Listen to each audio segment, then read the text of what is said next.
Wiggle,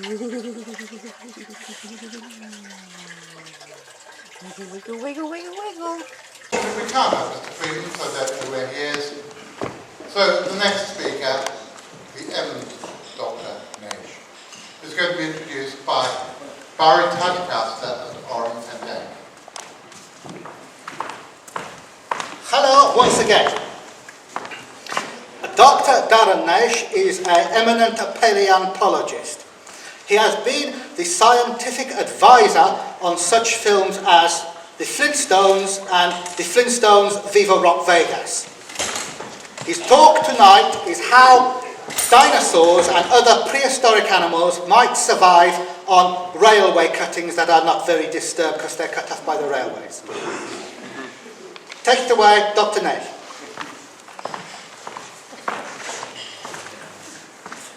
Yeah. Thank you for that introduction. So the title of this talk is Sea Monsters and Prehistoric Science Paradigm.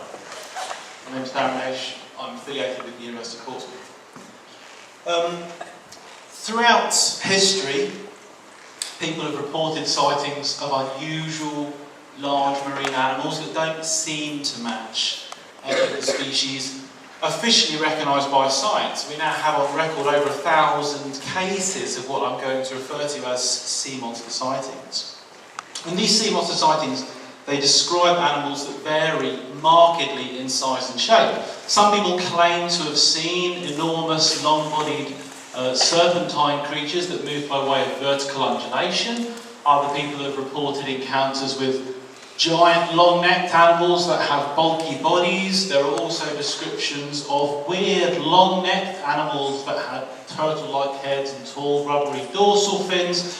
And yet other people claim to have observed gigantic, flippered, sea-going crocodile-like creatures.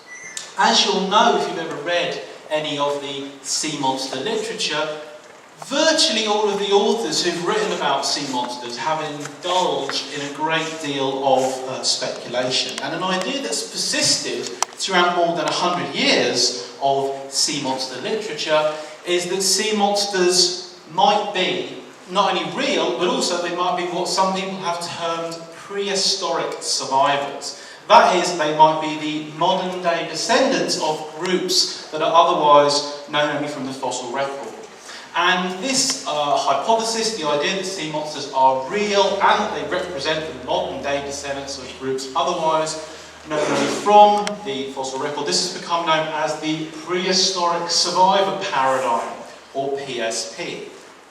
And in many ways I would say that the PSP, the prehistoric survivor paradigm, in many ways I would say it's kind of at the heart of cryptozoology. And I say this because the most prolific, the most widely read of cryptozoological authors, people like Roy Mackal, Carl Schuker, Bert Heuvelmans, they have endorsed the PSP throughout their writings. But of course the PSP isn't universally supported by all cryptozoologists. It is, however, still being repeated and supported by some authors, and my aim in this talk is to argue that it really isn't a good explanation for the data that we have, and in fact it's such a poor explanation that it can be outright rejected. And there are three main themes that I'll be kind of coming back to again and again. Firstly, modern sea monster accounts don't really describe animals that match the fossil animals they've been likened to. Secondly, the idea that the relevant groups, plesiosaurs, mosasaurs and so on, the idea that they might have survived to the present without leaving any fossil record whatsoever really is untenable. And thirdly, the idea that modern sea monsters might represent late surviving members of fossil groups is simply far less likely than the more mundane possibility than people have misidentified other kinds of creatures. Never noticed that mistake before. Now, on that note, having said those things, maybe this is a good time to kind of step back a bit and ask the most obvious question about sea monsters. Do they really exist in the first place?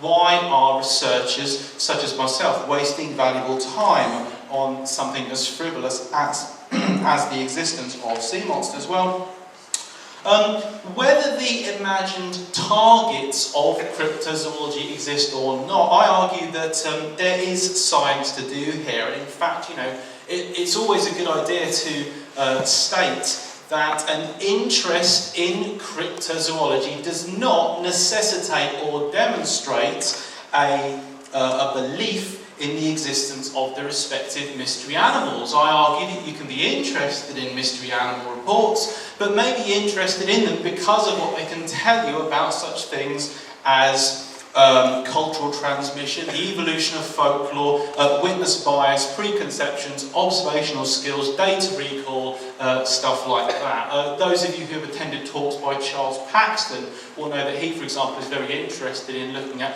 witness psychology, witness bias, and how that influences the monsters that people say they see.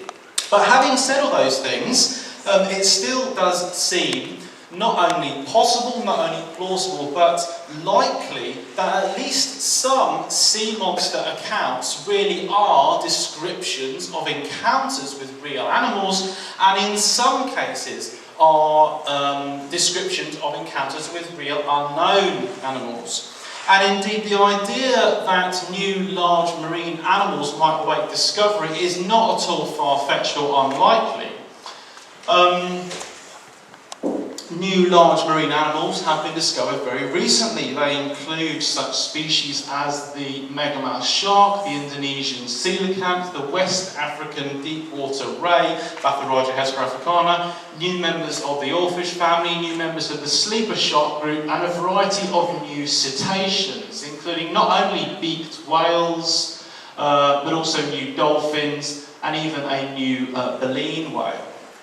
So these animals show that the discovery of new large marine vertebrate animals can and does occur in the modern age.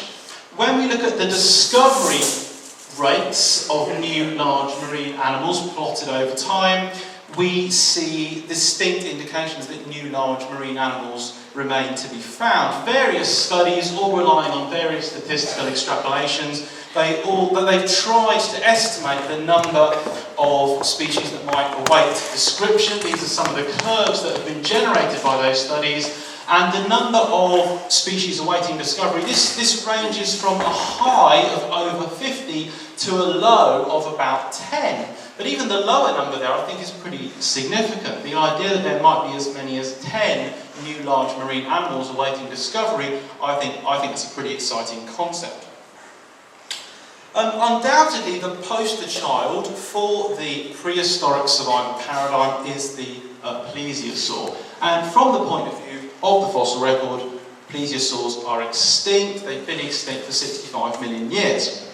But it's pretty normal for people to say, well, what about those creatures that have persisted for a long time without leaving any fossil record? What about coelacanths? For example, isn't it possible that other creatures might have done the same thing as coelacanths and might have hung around for tens of millions of years without leaving any fossil record?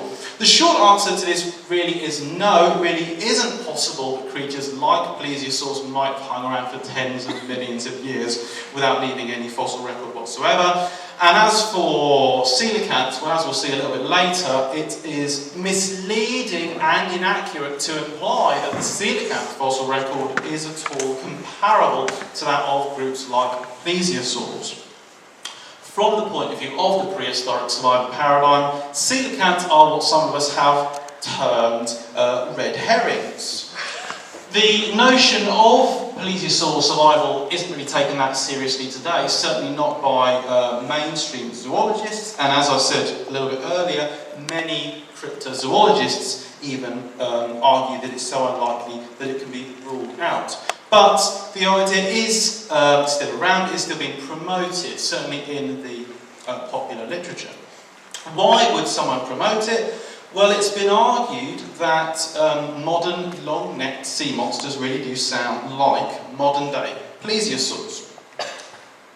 The conventional or traditional view of the long-necked plesiosaur is of a surface-frequenting animal that swims around like a swan, occasionally lounges around on land, maybe basks on beaches, that kind of thing. It holds its head and neck well above the surface of the water, and when it sees prey, it plunges its head down into the water. But this view of plesiosaurs is substantially inaccurate, but because this image of the surface-frequenting, swan-necked plesiosaur is so ingrained and commonplace, I think cryptozoologists have been led astray. They haven't been paying attention to what's been said about these animals in the technical literature. Plesiosaur bones are essentially solid. They're what's known as pachyostosic. And this is an adaptation commonly seen in air-breathing animals that want to be negatively buoyant. They want to be feeding and foraging at depth. They want to be away from the water surface. Plesiosaur eye, ear and nostril anatomy is all highly specialised for the sensing of things in water. In fact, it seems their sensory abilities in air were impaired. And while plesiosaur necks seem to have been reasonably flexible, it seems that if the animals bent their necks upwards, they'd end up with the head either pointing directly upwards or even backwards. They definitely couldn't adopt the kind of classic S-shaped swan-like posture that you see in older artwork. And in fact, even if the neck could be strongly extended, that is bent upwards, it seems that long-necked plesiosaurs simply weren't able to lift the neck up out of the water. The neck was simply too heavy, and this is also to do with the physics of displacement, where the animal centre of gravity and centre of mass is. There is some mathematics behind this, it's not just an assertion.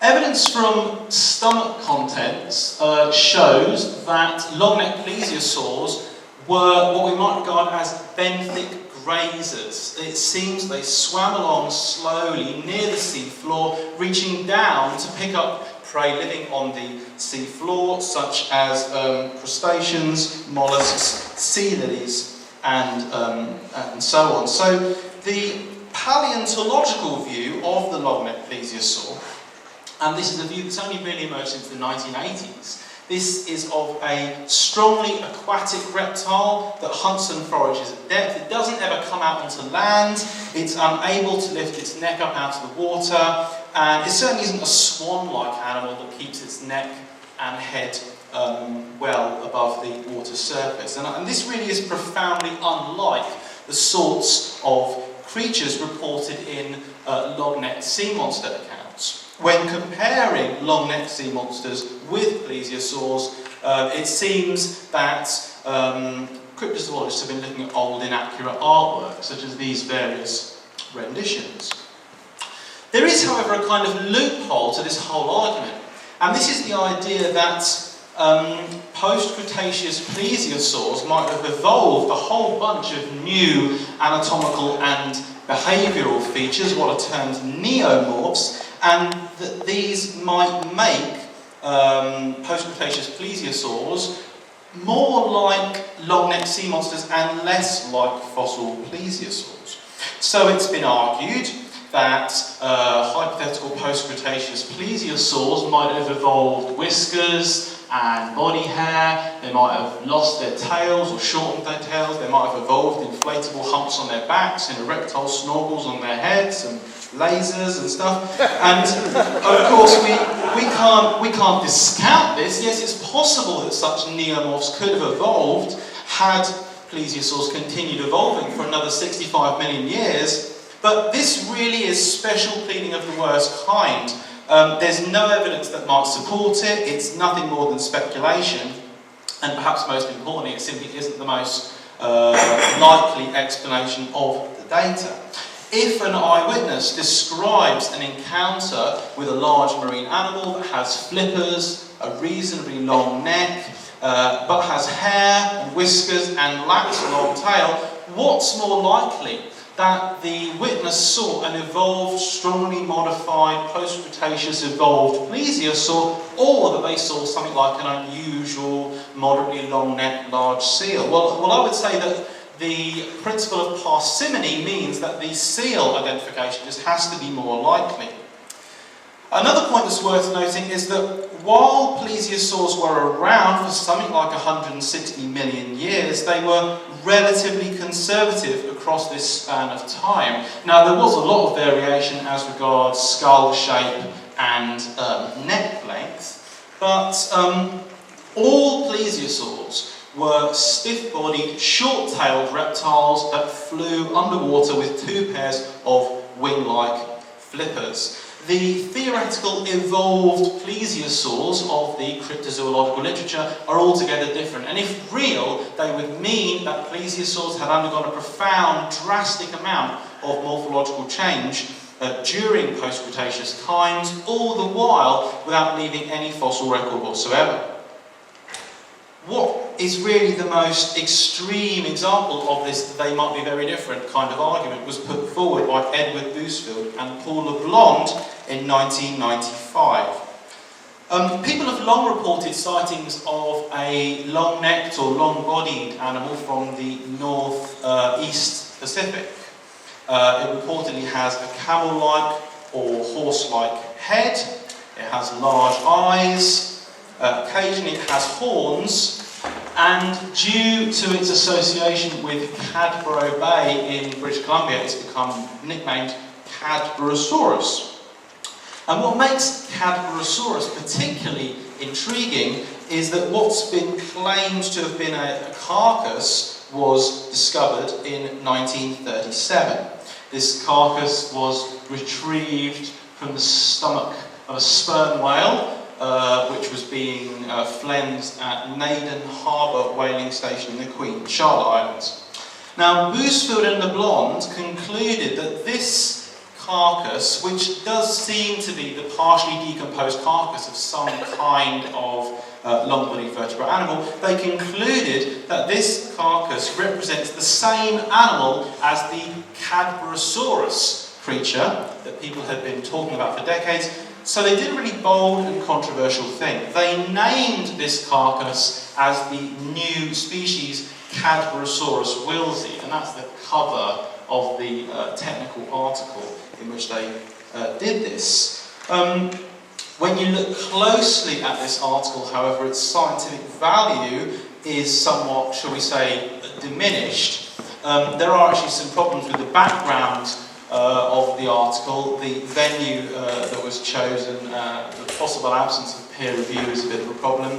But what's more relevant for the purposes of this talk is the identification that Bousfield and LeBlanc favoured for Cadborosaurus. Now, previous cryptozoological authors who've written about Cadborosaurus, they include Bernard Heuvelmans. These writers have regarded Cadborosaurus as the same thing as an animal called the merhorse. Now, we're kind of assuming here that these animals are real, just to make things easier here. Supposedly, Heuvelmans suggested that the merhorse was a really weird marine mammal of some kind, maybe a very peculiar member of the pinniped group, as the same group as seals, sea lions, and walruses. But Bousfield and LeBlanc, they didn't follow this. They regarded Cadborosaurus, the merhorse, same thing. They regarded the Cadborosaurus not as a weird mammal, but in fact as a living plesiosaur. Plesiosaurs, as we saw just a moment ago, plesiosaurs had broad bodies. They were often rounded in cross-section. They had enormous flattened pectoral and pelvic girdles that were mostly located on the underside of the body. They had a tightly interlocked basket of gastralia, or belly ribs, that kind of helped stiffen the body. They had a fairly short tail, and they had 2 pairs of large, long, wing-like flippers.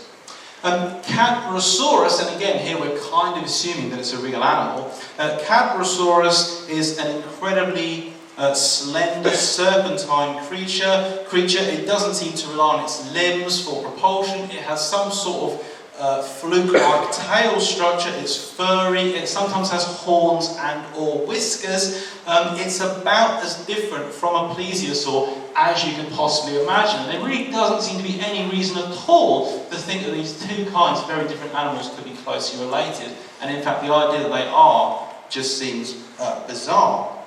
Bousfield and LeBlanc did claim that various features that you could see in the photographs of the Naden Harbour carcass, they claimed that these features helped evidence a plesiosaur identification for that carcass, but the features they pointed to are either really widespread, they're present in all tetrapods, that is all amphibians, reptiles, birds and mammals, or they're ambiguous, and you really can't be confident about them from the black and white photographs that we still have showing that carcass. But they did point, Bousford and LeBlanc did point to some other features that in their view, supported identification of Cadborosaurus as a plesiosaur, and in particular, they pointed to the reproductive biology of Cadborosaurus. Something that you wouldn't think you know a lot about when you're dealing with, cryptids, animals known only from circumstantial evidence. It's claimed that in 1968, Captain William Hageland captured a juvenile Cadborosaurus. It was about 40 centimetres long, about 2.5 centimetres wide, had a long beak-like snout, armour plates along its dorsal surface, a forked tail fin, and some kind of yellowish fuzz along its underside. And Bousford and LeBlanc agreed with Hageland's suggestion that this was a juvenile Cadborosaurus, and based on this one account, Bousford and LeBlanc concluded, firstly, that juvenile Cadborosaurs are really, really small compared to adults. So this supposed baby is about 40 centimetres long, whereas an adult Cadborosaurus is meant to be something like 15 metres long. So they're saying that babies are really tiny compared to adults. Secondly, the fact that Hageland captured this baby freely swimming on its own, not being looked after by a parent, Bousford and LeBlanc said that this shows that baby Cadborosaurs are fully independent from adults and they're what we call precocial. That is, they're able to look after themselves from very soon after birth or after hatching. And on the basis of these two arguments, small size of the baby, precociality, they concluded that Cadborosaurs must be reptiles and not mammals. Now, if you want to look at this critically, then you have to argue that this whole argument really is a big house of cards. Hageland's story, in the first place, is an anecdote. It was actually written up 30 years after the event was supposed to have happened. If you're wondering what happened to this baby Cadborosaurus, well, Hageland kept it in a bucket overnight and looked down at his little dark eyes in the morning and felt sorry for it and released it. And even if his story is true, is baby Cadborosaurus really the most likely interpretation for this creature? Well, a technical paper has just been published, literally just a couple of days ago, by Michael Woodley, Karen McCormick and myself, and we argue that Hageland's baby Cadborosaurus can almost certainly be identified as a member of a known species. We think that it is actually a species of Pacific pipefish called the bay pipefish. And there are a lot of similarities between Hageland's description of his juvenile Cadborosaurus and the bay pipefish. It's one of those fish, it's not too difficult to find, but the average person has no experience of it. It's not an animal you encounter that often. And this reinterpretation, it removes just a single sighting from the body of Cadborosaurus eyewitness accounts. That isn't a big deal at all. But what is a big deal is that this reinterpretation removes what you might regard as the kind of central supporting pillar of Bousford and LeBlanc's ideas about the reproductive biology and life history of Cadborosaurus. Bousford and LeBlanc's assumption about Cadborosaurus biology, remember they're thinking this animal is a living plesiosaur and they're assuming that plesiosaurs give birth to tiny babies. That in itself is very anachronistic, especially in view of the fact you might have heard that a couple of weeks ago a pregnant plesiosaur was published. This is a late Cretaceous animal discovered in the Pierce Shale in the USA, and this specimen basically confirms that plesiosaurs gave birth to proportionally enormous babies. The baby plesiosaur was about 35% the length of the mother, more than a third the length of the mother. It involved substantial maternal investment, of the growth of this baby.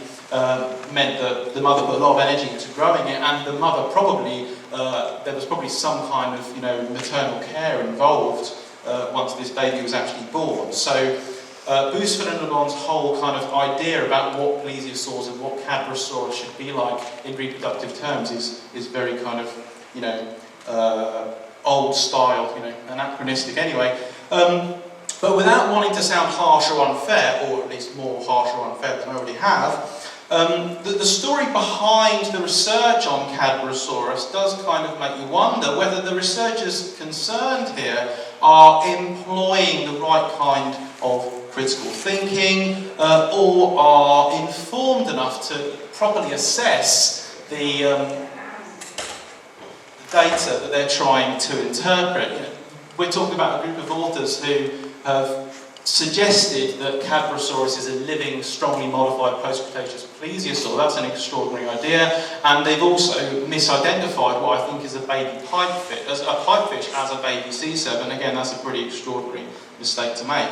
So one of the things that we can draw from this is that it's often clear that we need more intellectual rigor in cryptozoology, even among people who claim they're doing academic cryptozoology.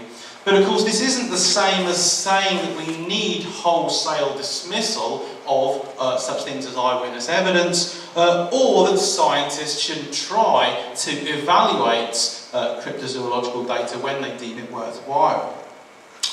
If Cadborosaurus, or the merhorse, or whatever you want to call it, if it's a real animal, and the large number of eyewitness accounts and that 1937 carcass those bits of evidence are at least suggestive, then what kind of animal is it really? I mean, there's this long history in cryptozoology of people trying to come up with very precise identifications for creatures that are known only from circumstantial evidence, predominantly from eyewitness accounts.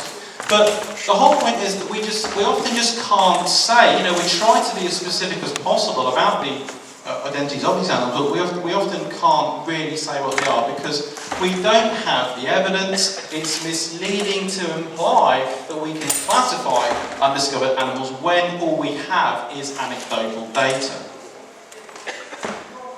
There is no good reason to really take the prehistoric saliva paradigm, the PSP, all that seriously. But we are all familiar with the idea that the fossil record is incomplete. There are often gaps in given lineages that extend for some period of geological time. And one of the kind of great classic examples of this is Actinistia, the coelacanth group. Supposedly, coelacanths disappear from the fossil record during the late Cretaceous. They then go for more than 60 million years of being, they're totally absent from the fossil record for more than 60 million years, and they then pop up alive and well in the 20th century. And groups of organisms that do this disappear from the fossil record and then reappear much later on, often in living form. They are known as Lazarus taxa. And the existence of such Lazarus taxa as coelacanths hasn't, of course, been missed by supporters of the PSP. It's often been said that if coelacanths could disappear for something like 65 million years from the fossil record, then why couldn't say plesiosaurs do the same kind of thing? Well, a good understanding of the fossil record, I think, shows that comparisons like this are erroneous, and there are several reasons for this. One of these reasons is that groups that include Lazarus taxa often do peculiar things in their evolutionary history. Mesozoic marine reptile groups like plesiosaurs, they were doing really quite well in terms of diversity, numbers of species, geographical distribution, numbers of individuals. They were doing really well until pretty much the very end of the Cretaceous. There was a bit of a decline in their diversity during the last few million years of the Cretaceous, but by and large they were thriving at high diversity and then globally distributed during latest Cretaceous times. And of course they were then hit really hard by a devastating mass extinction about the end of Cretaceous.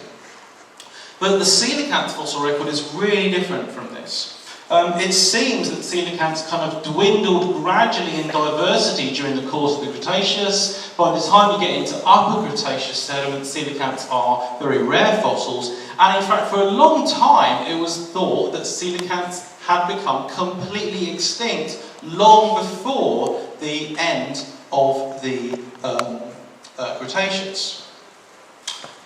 We'll come back to this kind of argument in a moment, but another thing to consider in showing how inappropriate coelacanths are as models for surviving plesiosaurs is that the remains of such animals as plesiosaurs are big, obvious, and actually really easy to identify.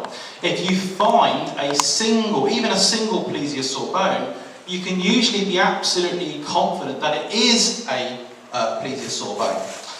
Their vertebrae and their block-shaped paddle bones, both of which are really numerous within the skeleton, are what we term diagnostic. That is, you can normally easily distinguish them from the vertebrae and limb bones of other kinds of vertebrate animals. And also, these bones are really large, dense, and resistant.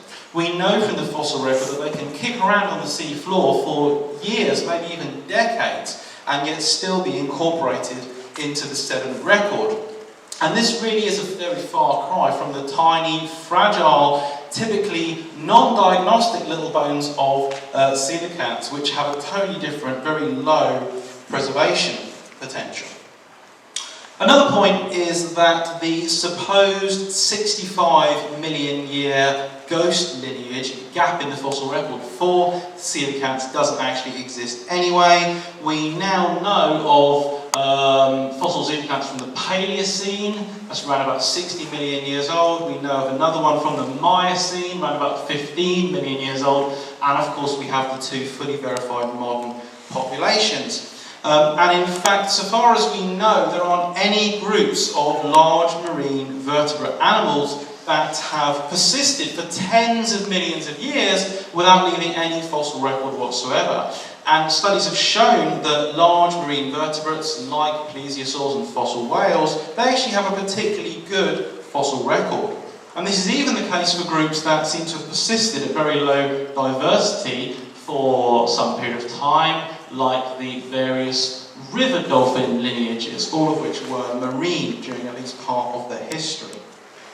This comparatively good fossil record, it doesn't mean that you can't find new species, and in fact this happens on a regular basis. This slide shows just a fraction really of the new plesiosaurs that have been named since 2000. But what's notable with the plesiosaur fossil record and also the fossil whale fossil record is that drastic range extensions don't occur. The fossil record of the group is pretty much continuous in the case of plesiosaurs, something like 160 million years, and the remains of the group are findable even when extinction events reduce them down to just a few lineages.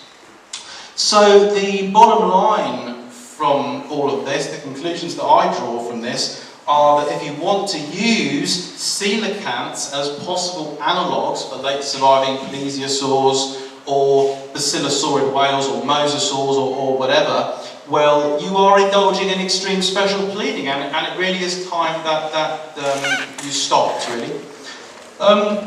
Do sea monsters really exist? Well, perhaps. But at best, the evidence is suggestive, it certainly isn't compelling. And if the animals do exist, what are they? Well, as I and others have been saying for a while, there's absolutely nothing wrong with saying that we just don't know, we just don't have enough information. There's nothing wrong with saying that, in science, we just don't know, we just need more information. And that's kind of the position that we're at the moment. And to kind of recap some of the conclusions that I've reached during this talk, here they are again. The idea that big marine vertebrate animals await discovery in the present day is not far-fetched or unlikely, and we should expect continuing discoveries, although whether such discoveries will be anything to do with the sea monsters of tradition remains to be seen.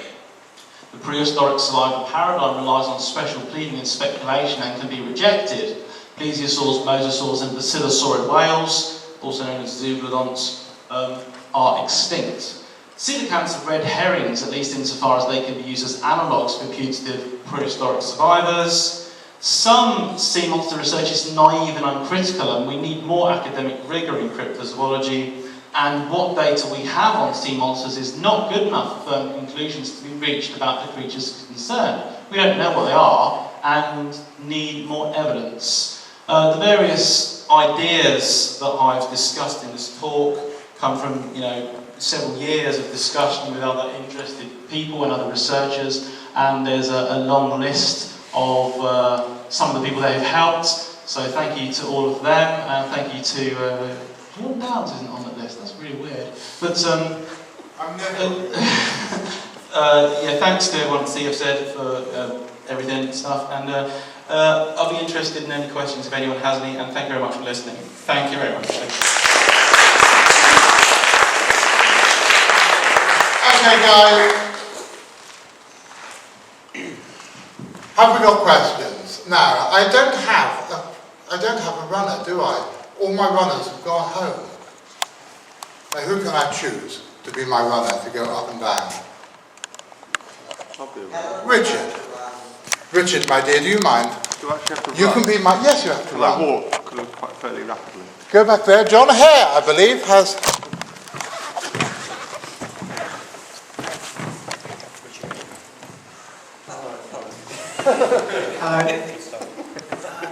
Hello. Hello. Yeah, just wanted to ask about the carcass, the Cadborosaurus carcass. I mean, obviously, it'd be kind of generally saying it is something interesting, but just if you would, I don't want to speculate, but it does look extremely peculiar, doesn't it? I mean, the form is very strange. I mean, do you think it's part of something? Or do you think it's a whole animal? And could you speculate as to what kind of it would be?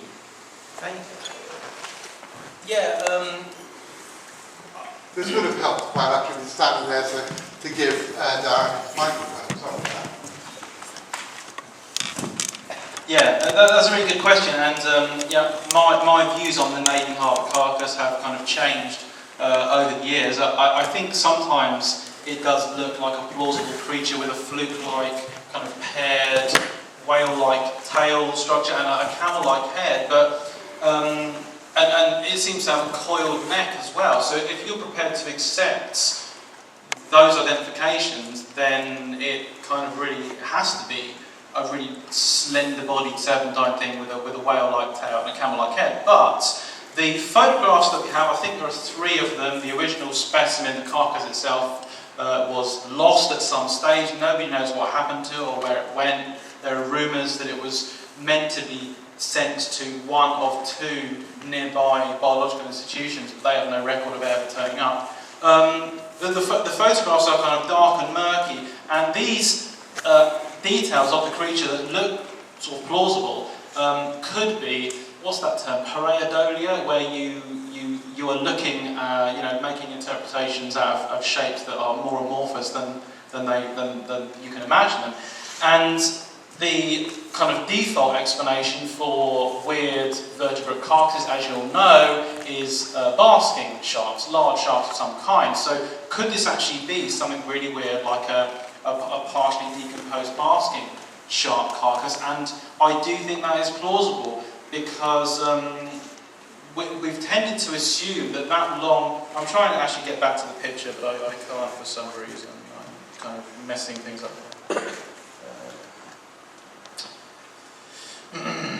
Oh, here we go.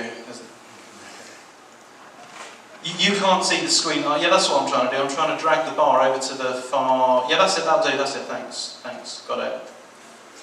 That's perfect, yeah. You can't see what I'm seeing. There we go. So yeah, there we have one of the photographs of the carcass. Where's the hole? And there it is. That's it, right? So yeah, what I was saying is, that looks like a camel-like head. This looks like a coiled, bunched-up neck. This looks like a long body, and off the image there is what looks like this fluke tail-like structure. But yeah, this could be some kind of trick. And while we've imagined this as a serpentine body, as shown in this reconstruction, this could actually just be the vertebral column, and all the other tissue, all of the organs of the body and all the gill apparatus and stuff, all of that would have to have been lost if this is a basking shark carcass. And the idea that it is a basking shark carcass isn't just something that's been dreamt up just for the hell of it, but in the best of the photographs, you can see on the sides of these structures that form the length of the body, you can see this kind of like beaded outline, which is a diagnostic character of basking shark vertebrae. So I certainly think it's possible that it could have been a basking shark carcass. You might say that, well, since when do sperm whales swallow basking shark carcasses? Well, in actual fact, sperm whales are on record as having swallowed shark carcasses. I think there's even a case of a dead great white shark that was swallowed by a sperm whale. They seem to swallow pretty much anything. So I think the two contenders really are that it's some weird, totally novel long body vertebrate, or that it's a basking shark carcass. And the basking shark carcass has to be the more likely one in the absence of better data. So. One other thing actually was, I wonder if you see the Deadliest Catch episode where they were hunting some lake with Cadborosaurus. I'm sorry, the what? Deadliest Catch? Yeah. What did you think of that? Yeah, I was dreadfully disappointed with the footage because there's been, I can't remember for how long, but certainly for more than a year, there's been rumours about how good this footage is and what it shows, and there's, for some reason, something to do with legal issues behind the documentary, but the footage wasn't ever, people wouldn't release it prior to the screening of the episode. And so we were all, it was hyped up, and we were all led to believe it was going to be something spectacular, and I was totally disappointed with it. So you could see an animal. You could see an animal with a kind of like squared off head and a blowhole at the front that sort of, I can't remember whether the blow went upwards or forwards. Sideways, whatever. It went in some kind of direction. And it just looked to me like a spouting, I don't know, a whale or a seal or something. So, but the point is that you couldn't say what it was. You couldn't say, oh, that's something we've never seen before. I think dolphins. And then you had that, and then behind it, you had a series of black humps. And I think people assume that the black humps were the long body of the thing that just spouted. But I'm pretty confident. I watched the footage several times. I'm pretty confident that those black humps were a wave effect. You know, when you get two waves that come together, you get a standing wave, and I'm pretty sure that's what it was. So, unfortunately, not as good as we thought it would be, and certainly not anywhere near, conclusive or significant. Okay, George. I was always under the impression that fossil records were only useful to show times of mass extinction, and that in between those times, dead animals were kind of eaten by other living organisms. And so maybe a lack of fossil records is almost a good thing. I think that we probably now have enough information on some groups that are well sampled, and there's a lot of them in the fossil record to have at least a pretty good idea of what real diversity was like over time.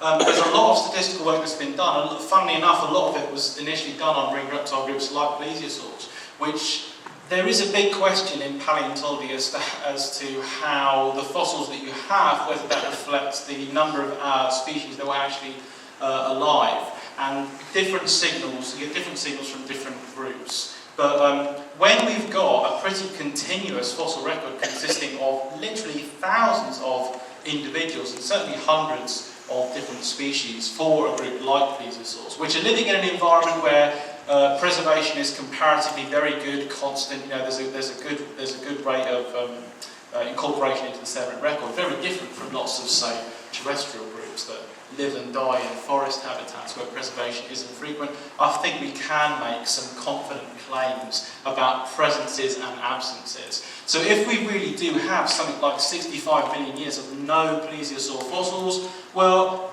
I'm not going to say it's completely impossible that plesiosaurs could have survived for that long, but I would say the odds are definitely against it, and it's not an idea that we need to take seriously in the absence of any evidence to the contrary. Could a sudden migration count?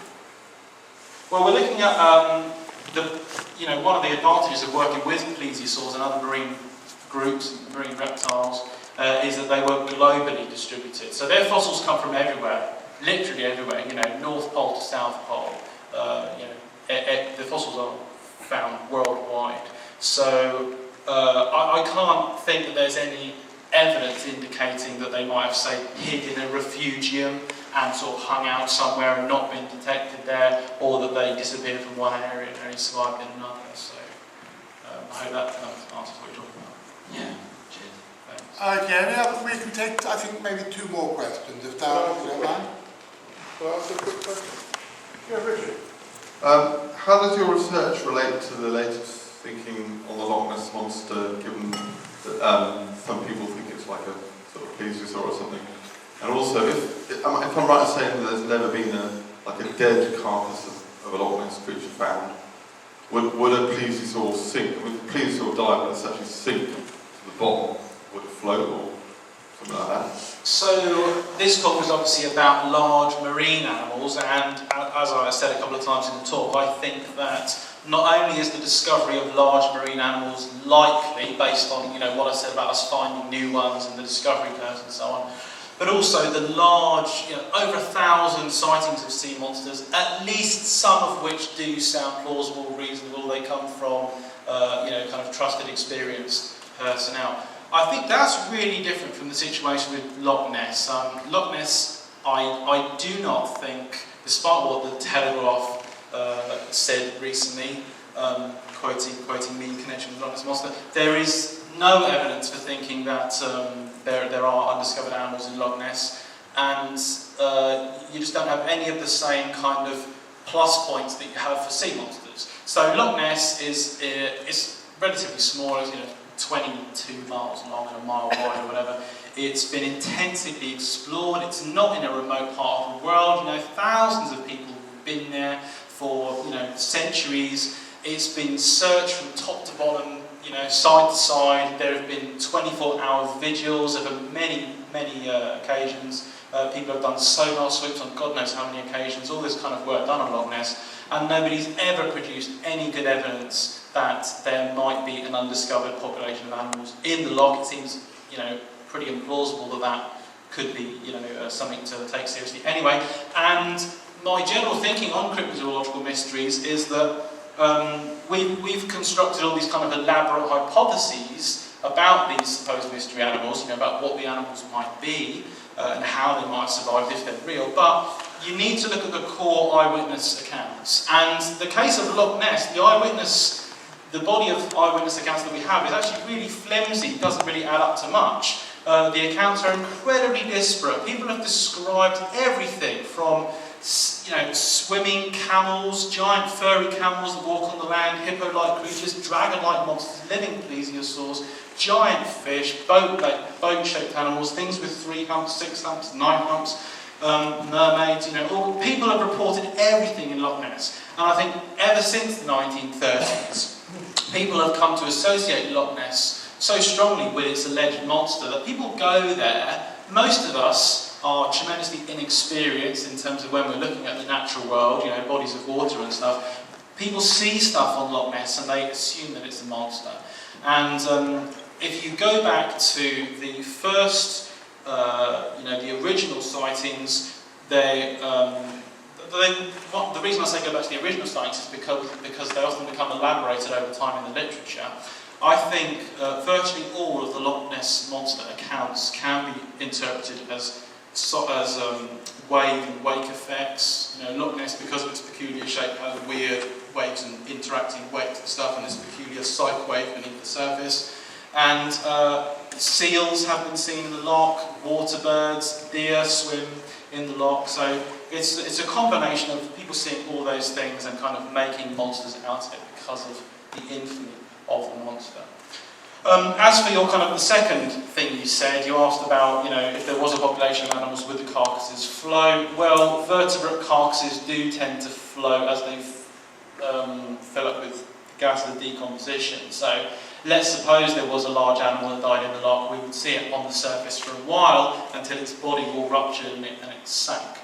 But that's obviously a hypothetical because, like I say, I don't think there's any evidence for large undiscovered animals in Loch Ness. Thanks, Dan. Do we have time for one more, Darren? Yes, we do. One more question. Oh, do we do silence for Dan? Silence. Silence. Both songs. In front of you. That's him. I have a long train journey The today. guy called Silence, that one. I don't know.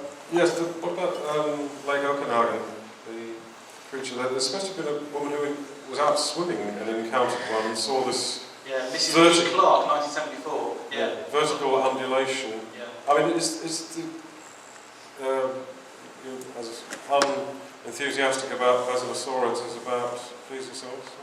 I have, I mean, the original full-length version of this talk had a long section on plesiosaurs, and the objections against their saliva are similar to the ones about plesiosaurs. You know, they disappeared from the fossil record 36 million years ago. And this kind of idea that they might have survived in modified form it's kind of a speculative exercise and doesn't really stand up.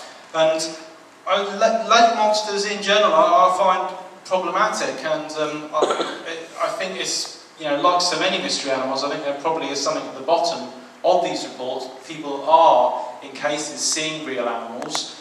As I said, at places like Loch Ness, I think they're seeing water birds and deer, but in somewhere like Lake Okanagan and Lake Champlain and various others of the lakes that are reported to have monsters in North America, people may be seeing large fish, like a sturgeon or something, and misidentifying. I thought the vertical undulation ruled out a fish. Well, it's kind of, you kind of get the impression from the literature that, you know, whenever people have a good view of one of these creatures, that they consistently describe the same features, but they definitely don't.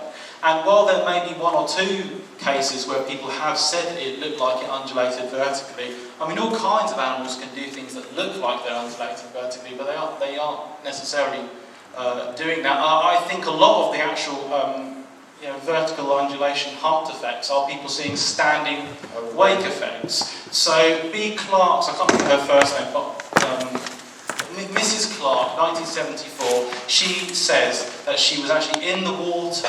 Didn't it actually brush against her? Yeah, and she felt it bump against her, and she felt this like rough skin, and she did a nice drawing of this slim, elongate tailstock with a characteristic whale-like fluke tail. And, you know, if that's accurate, then that's a really good description of some sort of long-bodied cetacean. But she's pretty much the only person that's ever provided a description like that. And as with Loch Ness, you have descriptions that vary so much from that. I mean, people have described is it Okopogo, the Lake Okanagan creature? It's coined from a silly song. It's the Hachtuk. This lovely tradition of giving, this tradition of giving lake monsters cutesy Muppet names.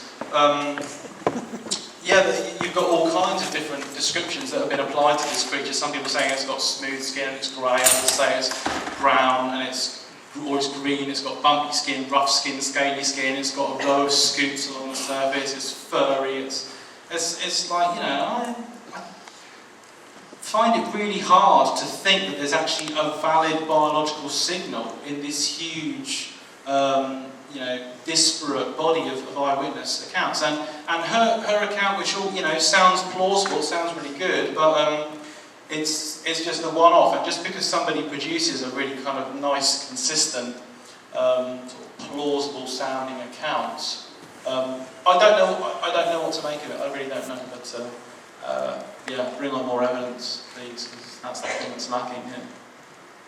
Lake Hannes seems to be another. In China, so Lake Hannes is supposed to be Giant salmon or something? Yeah, supposedly frequented by gigantic salmon in excess of 7 metres in length. And some people have suggested that these are actually sightings of, I forget the name of the fish, but there's no, not paddlefish, a salmon form. Oh, yeah. Yeah.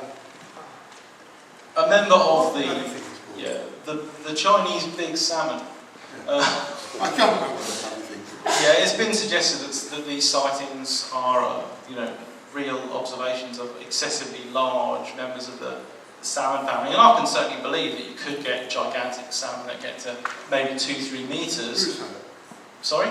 The Huso? That sounds about right, yeah. Except the fact that's also the Latin name of one of the sturgeons. It is, yeah. And Dale Drinnen has suggested that people are jumping to conclusions when the literature from the 19th century said there were large Huso there, they meant that they were sturgeon rather than that they were outside.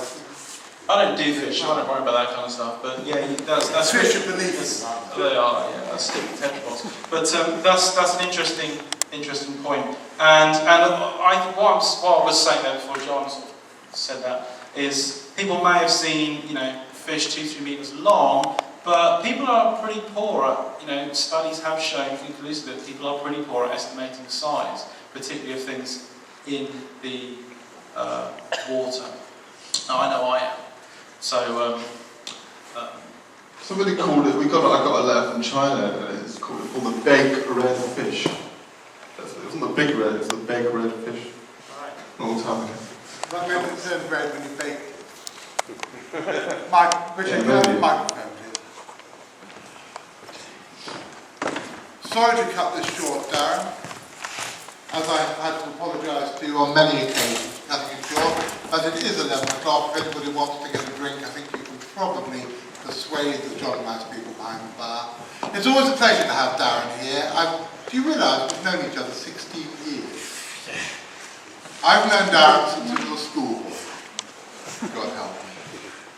It's always a pleasure to have you here, Darren. We may take the mickey out of each other and even get cross with each other in public, but we're actually very good friends. It's always a great pleasure to have you stay here, and you've got a great pleasure coming up to you. You've never met Prudence yet, because he was one of the few people who got on very well with Biggles, our last dog, and now he's just about to meet Prudence. Ladies and gentlemen, Dr. Darren Naish.